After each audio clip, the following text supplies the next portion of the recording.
Kalian pernah nggak ngerasa tanah di bawah kaki kalian tiba-tiba bergerak? Atau lihat berita gempa bumi yang menghancurkan kota dalam hitungan detik? Tapi, pernah nggak sih kalian bertanya, apa sebenarnya yang terjadi jauh di dalam perut bumi ini? Apa yang menggerakkan benua? Apa yang bikin kompas selalu menunjuk ke arah utara? Dan kenapa bumi punya panas yang bisa bikin batu cair? Nah, semua pertanyaan itu bisa dijawab oleh satu ilmu, yaitu geofisika. Dan hari ini, kita bakal ngulik buku yang penulisnya adalah seorang profesor geofisika dari Exeter, William Lowry. Lewat buku tipis yang isinya padat banget nih, Geophysics, A Very Short Introduction. Buku ini diterbitkan oleh Oxford University Press sebagai bagian dari seri Very Short Introduction. Seri yang memang dirancang untuk menjelaskan topik-topik ilmiah yang rumit dengan cara yang bisa dipahami siapa saja. Jadi, siapkan diri kalian, karena kita akan melakukan perjalanan dari luar angkasa sampai ke inti bumi yang panasnya bisa sampai 360 juta kali tekanan atmosfer. Oke, langsung aja kita masuk ke chapter 1. Di chapter 1 ini, membahas mengenai apa itu geofisika. Nah, buku ini dibuka dengan cara yang unik banget menurut saya. William Lowry nggak langsung kasih definisi langsung dari begitu aja. Tapi dia cerita pengalaman pribadinya. Tahun 1961, dia seorang pemuda Skotlandia dengan gelar fisika, tiba-tiba mendarat dari sebuah pesawat amfibi di danau terpencil di Manitoba, Kanada. Tugasnya apa?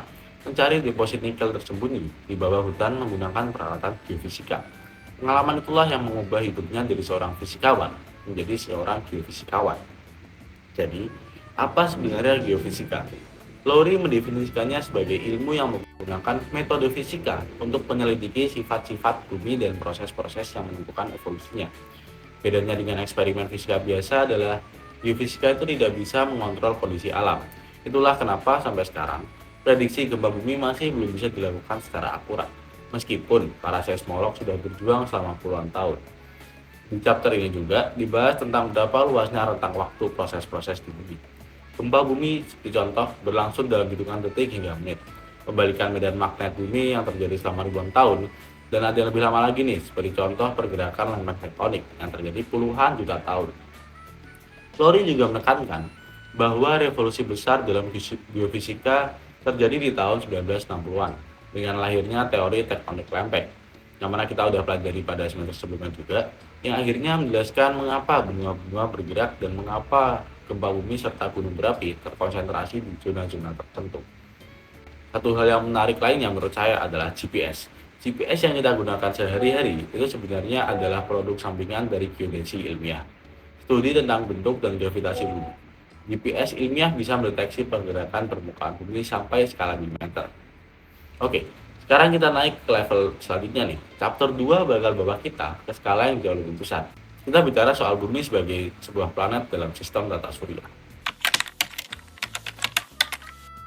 Chapter 2 nih mulai seru banget nih, karena kita diajak melihat bumi bukan sebagai tempat tinggal, tapi sebagai sebuah benda fisika yang terbentuk dari kehancuran dan tabrakan kosmik yang luar biasa. Lowry memulai dari hukum-hukum fisika dasar, hukum kekekalan energi, dan kekekalan momentum sudut. Dua hukum ini yang menentukan bagaimana bumi berputar, bagaimana orbitnya terbentuk, dan bagaimana sih ice age terjadi. Nah, bumi terbentuk sekitar 4,5 miliar tahun yang lalu dari awan gas dan debu antar bintang yang berputar. Gravitasi menarik semua material itu ke pusat, membentuk matahari, lalu sisa-sisanya membentuk planet-planet, termasuk bumi. Yang keren menurut saya, ada hipotesis bahwa di awal sejarahnya, bumi pernah bertabrakan dengan planet seukuran Mars. Serpihan hasil tabrakan itu akhirnya menyatu menjadi bulan. Nah, bumi kemudian mendingin dan mengalami diferensiasi. Elemen-elemen berat seperti besi dan nikel itu tenggelam ke inti. Sementara elemen-elemen yang lebih ringan itu naik membentuk mantel dan kerak. Di chapter ini juga dibahas tentang siklus Milankovitch, perubahan siklikal dalam orbit dan kebeningan suhu bumi, yang ternyata menjadi penyebab utama zaman es dan perubahan iklim jangka panjang. Bumi berputar seperti gasing yang sedikit miring. Subuhnya presesi dengan periode 26.000 tahun. Eksentrisitas orbitnya berubah setiap 100.000 tahun. Dan kemiringan subuhnya berayun dalam siklus 41.000 tahun. Kombinasi dari ketiga siklus inilah yang menentukan iklim global bumi dalam jangka panjang. Oh, dan satu fakta unik tentang sistem tata surya. Meskipun matahari mengandung 99% massa tata surya, planet-planetlah yang menguasai 99% momentum sudutnya. Ini adalah salah satu misteri dari tata surya yang belum terpecahkan sepenuhnya sampai sekarang. Nah, dari skala planet, kita sekarang turun ke perut bumi. Chapter 3 adalah salah satu chapter paling teknis tapi juga paling menakjubkan menurut saya. Kita akan lihat bagaimana ilmuwan membaca isi dalam bumi menggunakan gelombang gempa. Coba bayangkan, kita bisa melihat ke dalam bumi yang kedalamnya 6.371 km tanpa perlu mengebor seinci pun. Bagaimana sih caranya? Nah, jawabannya adalah seismologi, ilmu yang mempelajari bagaimana gelombang gempa merambat melalui perut bumi. Jadi chapter 3 ini, Lori menjelaskan mekanisme luar biasa ini dengan sangat detail. Ada 4 jenis gelombang seismik yang penting. Gelombang P atau gelombang primer. Dia yang paling cepat dan bisa menembus cairan. Lalu gelombang S atau gelombang sekunder, dia yang paling lambat dan tidak bisa menembus cairan. Serta 2 jenis gelombang permukaan, gelombang Rayleigh dan Love. Nah, faktanya, karena gelombang S tidak bisa melewati cairan, ilmuwan bisa memastikan bahwa inti luar bumi adalah cairan. Karena di sisi lain bumi, gelombang S menghilang. Gelombang P merambat dengan kecepatan 6-7 km per detik di kerak bumi. Sebagai perbandingan, kecepatan suara di udara hanya 0,33 km per detik. Artinya, gelombang seismik bergerak hampir 20 kali lebih cepat dari suara. Teori juga menjelaskan tentang shadow zone, zona bayangan di permukaan bumi, yang tidak menerima gelombang P dari sebuah gempa. Keberadaan zona bayangan ini pertama kali mengungkap adanya inti bumi. Dengan menganalisis ribuan seismogram dari berbagai gempa di seluruh dunia, ilmuwan bisa membangun model kecepatan gelombang di seluruh interior bumi, seperti melakukan CT scan pada planet kita sendiri. Teknik ini disebut seismic tomography. Dan ketika gempa besar terjadi, bumi itu bisa bergetar seperti lonceng yang sangat besar selama berjam-jam. Bergetar dalam mode osilasi alami. Lalu, analisis frekuensi osilasi ini memberikan informasi tambahan tentang komposisi dan struktur bumi. Nah, kalau chapter 3 membahas gelombang seismik sebagai alat, chapter 4 akan membahas sumber gelombang itu sendiri, yaitu gempa bumi. Dan ini chapter yang paling relevan dengan kehidupan kita sehari-hari nih. Nah, di bab ini, Lori membuka dengan pengalaman pribadinya yang menarik nih. Dia sedang hampir tertidur di sebuah hotel di Inggris ketika tiba-tiba merasakan getaran yang cukup kuat. Istrinya berseru, "Itu gempa!" Padahal mereka bukan di California, tapi di desa kecil dekat Birmingham. Ternyata memang benar, gempa berkekuatan 4,7 magnitudo terjadi di 30 km jauhnya, pada kedalaman 14 km. Dan ini adalah pengingat penting, tidak ada tempat di bumi yang benar-benar bebas dari gempa.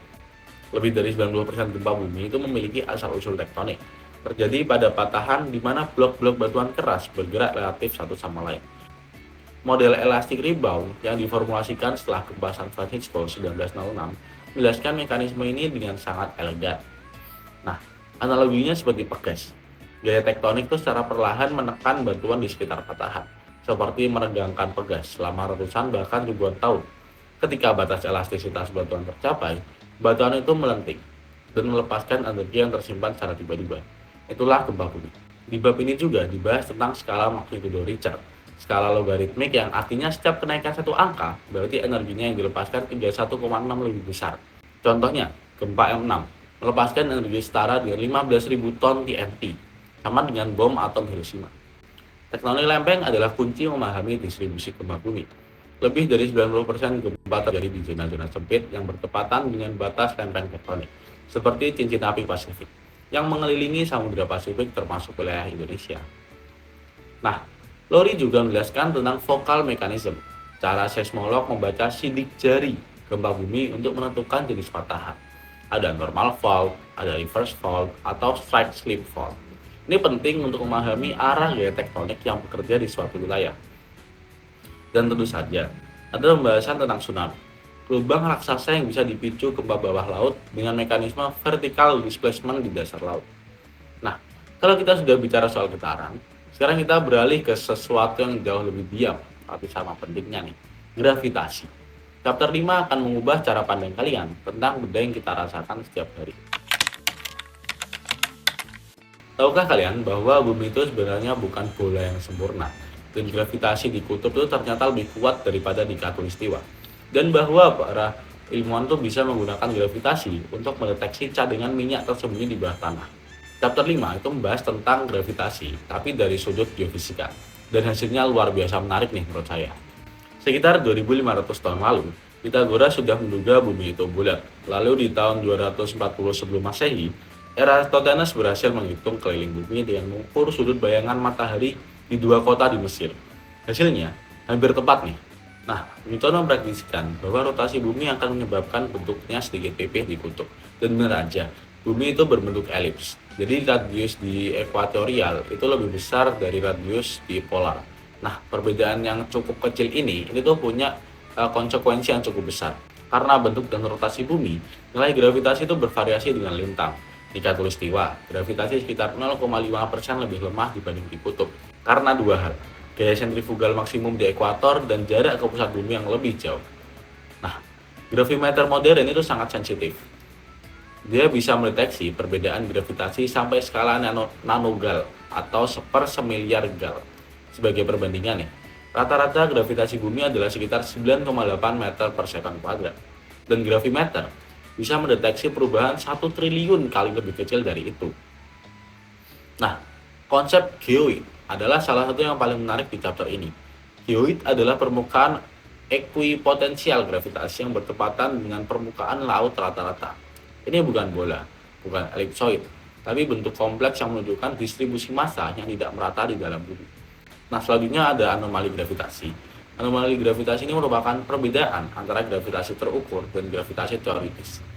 Dia bisa menunjukkan adanya struktur bawah tanah yang tidak biasa, seperti contoh adanya kubah garam, adanya endapan mineral berat, atau adanya zona subduksi. Dan menariknya, di Skandinavia dan Kanada, ia itu masih terus naik perlahan sampai hari ini, sedang rebound setelah ditekan oleh lapisan es raksasa pada zaman es yang sudah mencair 10.000 tahun lalu. Nah, oke, dari gravitasi yang dingin dan matematis, kita beralih ke sesuatu yang jauh lebih panas. Di chapter 6 ini, membahas panas internal bumi yang menjadi mesin penggerak seluruh biologi planet kita. Total panas yang mengalir keluar dari bumi setiap tahun adalah sekitar 47.000 gigawatt. Untuk konteks, sebuah pembangkit nuklir besar menghasilkan sekitar 1 gigawatt aja nih. Artinya, bumi memancarkan panas setara dengan 47.000 reaktor nuklir setiap saat. Nah, panas internal bumi itu berasal dari dua sumber. Yang pertama ada peluruhan radioaktif isotop uranium, thorium, dan kalium di kerak dan mantel. Atau bisa kita sebut panas radiogenik. Dan juga yang kedua ada panas primordial, yaitu sisa panas dari pembentukan planet 4,5 miliar tahun yang lalu yang belum sepenuhnya dingin sampai sekarang.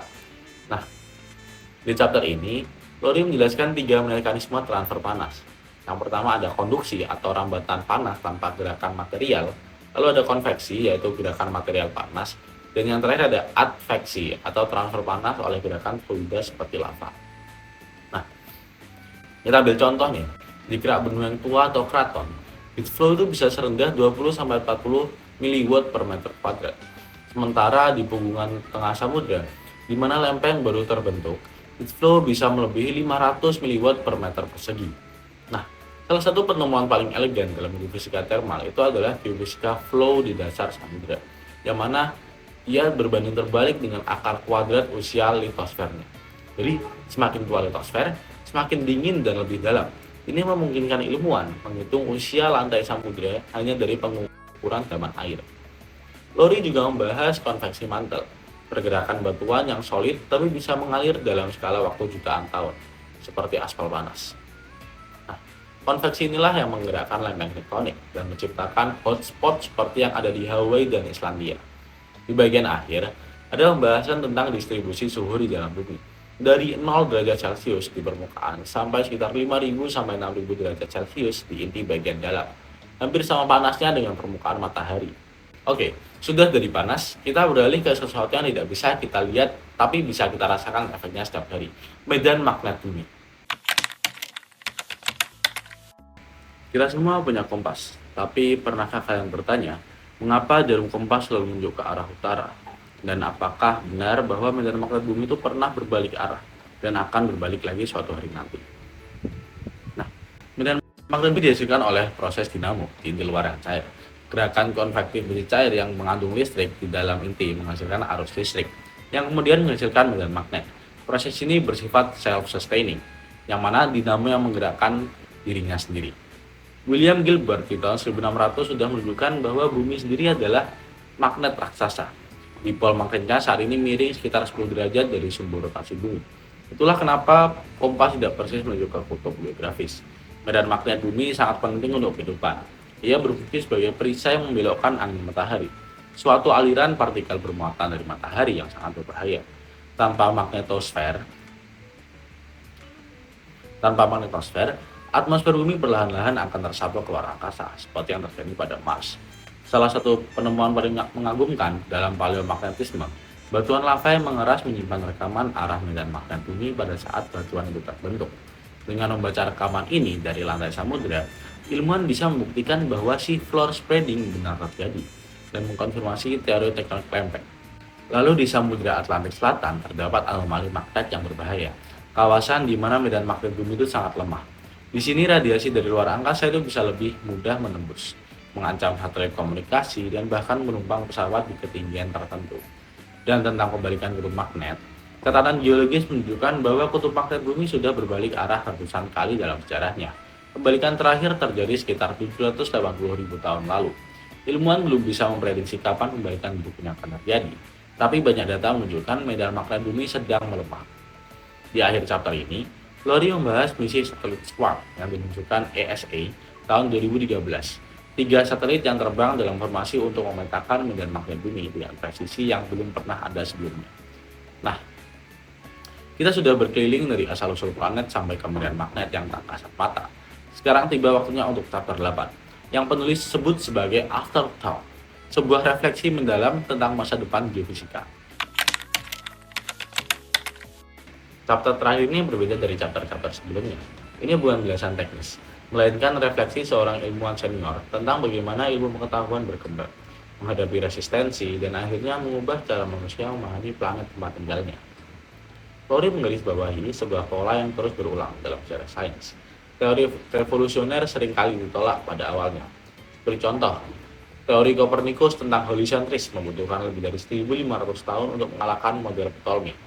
Teori tektonik lempeng baru diterima luas di tahun 1960-an setelah bukti pengeboran dasar laut yang tak terbantahkan. Contoh lainnya adalah hipotesis Lewis dan Walter Alvarez bahwa kepunahan dinosaurus disebabkan oleh tumbukan asteroid yang awalnya dianggap gila. Baru diterima setelah kawah Six Blocks di Meksiko ditemukan. Kawah berdiameter 180 meter yang terbentuk 66 juta tahun lalu. Lori juga membahas kemajuan luar biasa dalam pengukuran pergerakan lempeng. Dulu hanya bisa diperkirakan dari pola anomali magnetik di lantai samudera, sekarang bisa diukur langsung menggunakan GPS, termasuk di bawah tas lempeng yang baru terbentuk seperti Rift Afrika Timur.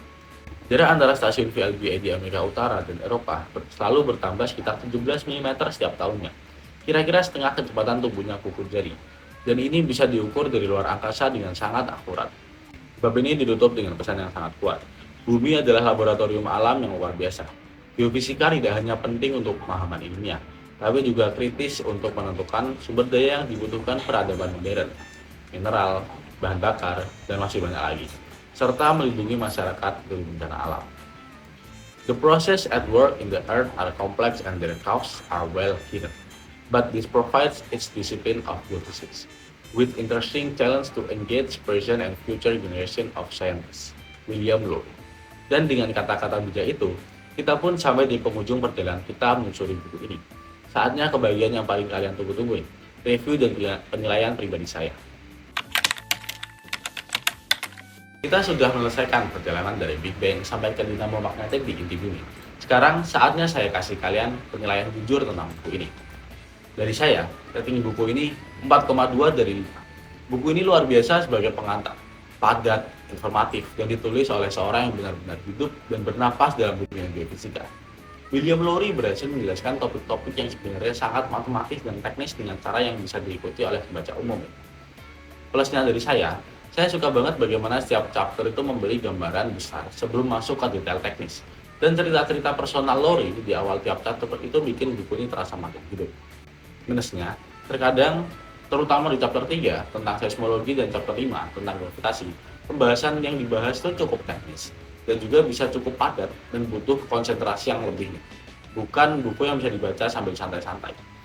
Nah, ada juga chapter favorit saya Chapter favorit saya adalah chapter 7, yaitu The Earth's Magnetic Field. Ini chapter yang paling banyak memberikan momen wow dari dinamo di bumi sampai rekaman paleomagnetik di batuan laut yang jadi bukti kuat tektonik lempeng, sampai membalikan kutub magnet yang suatu hari akan terjadi lagi. Ada sesuatu yang sangat puitis nih tentang fakta bahwa batuan lava itu menyimpan ingatan tentang arah medan magnet bumi pada saat batuan itu membeku. Bumi itu sendiri menulis sejarahnya di dalam batuan, dan kita baru bisa membacanya di abad ke-20. Nah, satu hal yang paling membuat saya terkesan dari buku ini adalah betapa terkoneksinya semua disiplin dalam fisika. Seismologi mengungkap struktur interior bumi menentukan konveksi mantel menggerakkan lempeng tektonik menciptakan gempa bumi memicu seismologi, semuanya adalah satu siklus yang saling terhubung. Dan yang paling menakjubkan, para ilmuwan sudah bisa memahami semuanya menggunakan fisika dan matematika, tanpa pernah bisa menggali lebih dari beberapa kilometer ke dalam bumi. Inti bumi di kedalaman 6.000 km, tapi kita tahu strukturnya berkat gelombang gempa yang merambat melaluinya. Buku ini mengingatkan saya bahwa bumi itu bukan sekedar tanah tempat kita berdiri. Ini adalah mesin kosmik yang aktif, dinamis, dan terus berevolusi. Dan geofisika adalah ilmu yang memungkinkan kita untuk memahami mesin yang luar biasa ini. Nah, buku ini saya rekomendasikan untuk siapa saja yang penasaran dengan cara kerja planet kita. Lalu untuk mahasiswa sains yang ingin gambaran besar geofisika sebelum mendalami bidang tertentu. Dan juga ini cocok untuk pecinta sains yang suka baca buku non-fiksi ilmiah. Oke, itu dulu review buku Geophysics A Very Short Introduction dari saya. Terima kasih telah menyimak dari akhir. Bye-bye.